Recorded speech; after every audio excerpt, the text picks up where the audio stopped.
आपने अपनी जिंदगी में कई बार बदले की भावना से काम किया होगा। कई बार क्रिकेट मैच या शतरंज में हारे तो अगली बार बदला लेने की कोशिश की और ये सोचा कि अब की बार कुछ भी हो जाए पर आगे वाले को हराऊंगा जरूर।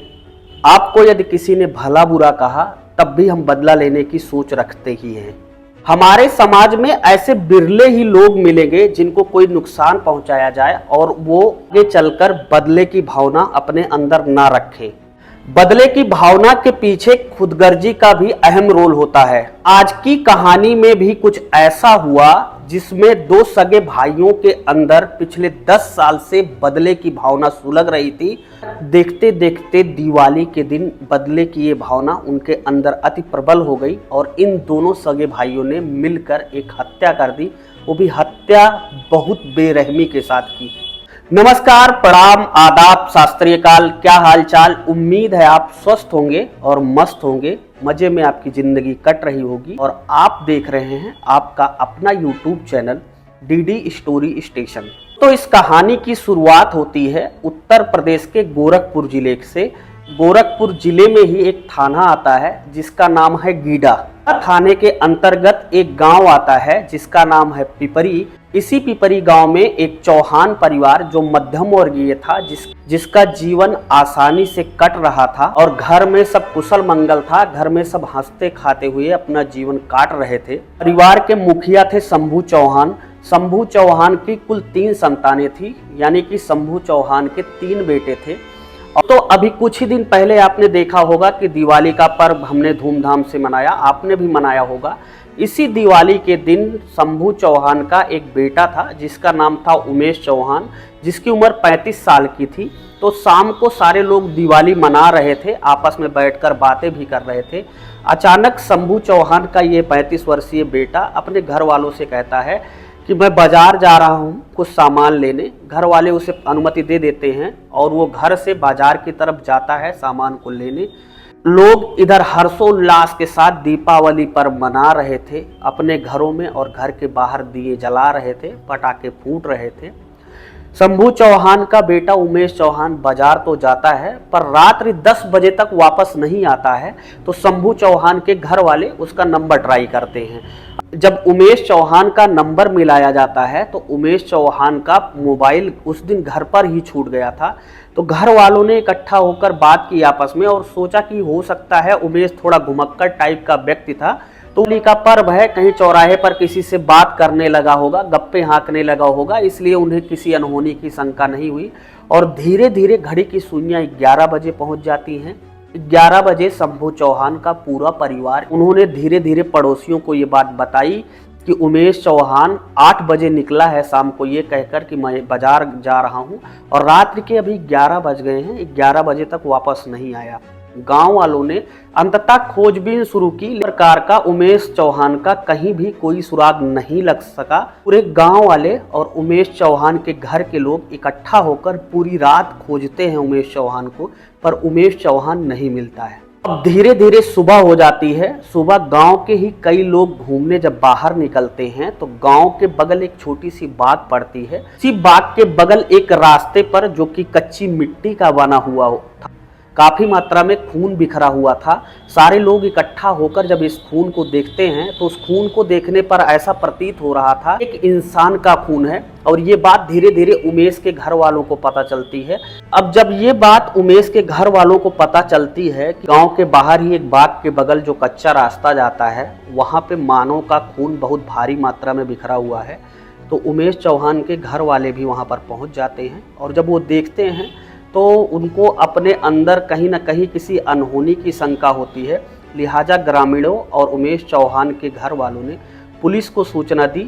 पुलिस आई और पुलिस ने अपनी जांच शुरू की। सबसे पहले तो पुलिस ने उस खून का सैंपल लिया। पुलिस उमेश को भी खोज रही थी और अपनी जांच ये भी कर रही थी कि आखिर ये जो खून मिला है कच्चे रास्ते पर, ये इंसान का है या किसी जानवर का है। और पुलिस को जब कोई रास्ता नहीं दिखा तो पुलिस ने उमेश चौहान के घर वालों को बुलाया और पूछताछ की कि उमेश चौहान कितने बजे गया था, कहीं आपकी कोई दुश्मनी तो नहीं गांव में किसी से। तो उमेश चौहान के घर वालों ने पुलिस को बताया कि हमारी अभी नज़दीक में तो कोई दुश्मनी नहीं है, लेकिन 10 साल पहले एक लड़की की हत्या हुई थी, उनके परिजनों पर हमें शक है। अब पुलिस ने तत्काल उमेश के घर वालों ने जिसका नाम बताया था, उनके घर जाकर पुलिस छापा मारती है और वहां से 2 सगे भाइयों को उठाकर लेकर आती है। पुलिस दोनों सगे भाइयों को एक साथ बैठाकर पूछताछ करती है, तो दोनों एक सा जवाब देते हैं, लेकिन पुलिस अब अपना दिमाग लगा रही थी। अब दोनों भाइयों को अलग अलग करके पुलिस पूछताछ कर रही थी, और जब पुलिस ने दोनों भाइयों से अलग अलग पूछताछ की तो दोनों के उत्तर अलग अलग मिले।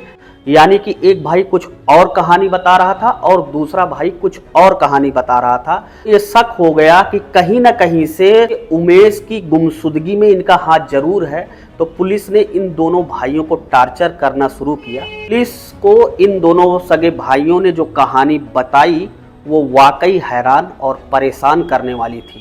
दोनों भाइयों ने बताया कि उमेश उस दिन 8:15 बजे गांव के कच्चे रास्ते से अपने बाइक से बाजार की तरफ जा रहा था और ये दोनों घात लगाकर वहां पर बैठे थे।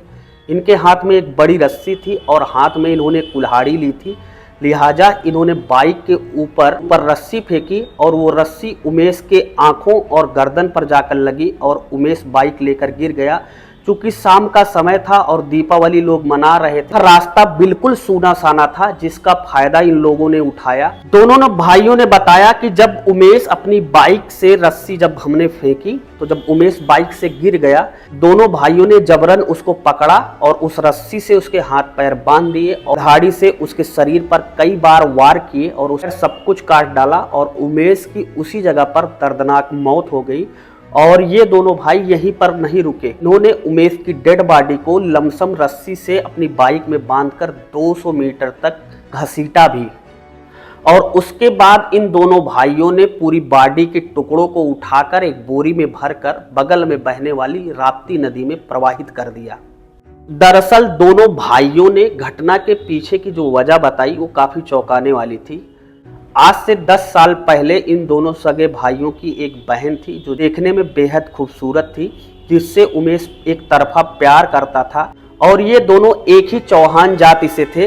तो उमेश ने इनके घर वालों पर काफ़ी दबाव बनाया कि इनकी शादी हो जाए, लेकिन जब ऐसा संभव नहीं हुआ, उमेश ने कहीं से एक बोतल तेजाब की व्यवस्था की और तेजाब लाकर इनकी बहन के मुंह पे डाल दिया।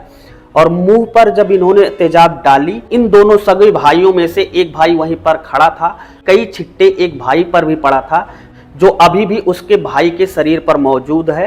और तेजाब डालने के बाद उनकी बहन की हालत बहुत तेजी से खराब हो जाती है, जिसे अस्पताल में एडमिट कराया जाता है, लेकिन उनकी बहन 3 दिन बाद दम तोड़ देती है, दुनिया को अलविदा कह देती है। अब पुलिस ने सारी घटना का अनावरण कर दिया था।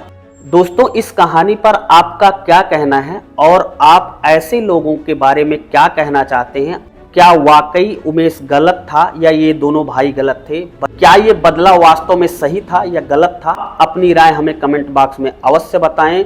दोस्तों, इस कहानी को सुनाने का मकसद किसी को हैरान या परेशान करना नहीं था, बल्कि आपको सजग और सचेत करना था। दोस्तों, वीडियो को शेयर और चैनल को सब्सक्राइब जरूर कर लेना। मिलता हूं ऐसी एक नई कहानी के साथ आपको जल्द ही। तब तक के लिए जय हिंद, वंदे मातरम।